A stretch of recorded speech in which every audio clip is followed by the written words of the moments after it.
బాలుడు నడవవలసిన త్రోవను వారికి నేర్పుము, వాడు పెద్దవాడైనాక దాని నుండి తొలగిపోడు. ఇక్కడ ఏముంది తెలుసా?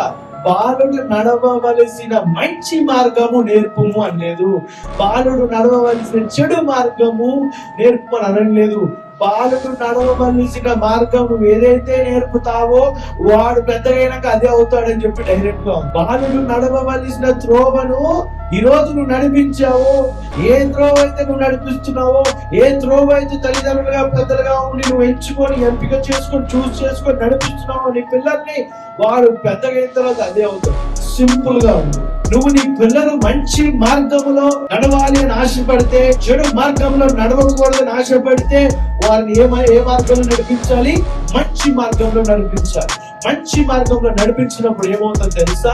పెద్దగైన తర్వాత ఆ మార్గంలో నడుస్తాడు. ఇంకా వచనంలో లాస్ట్ లైన్ ఏముంటుందో తెలుసా? పెద్దగైన తర్వాత ఆ త్రోవను వదిలి వెళ్ళడంట.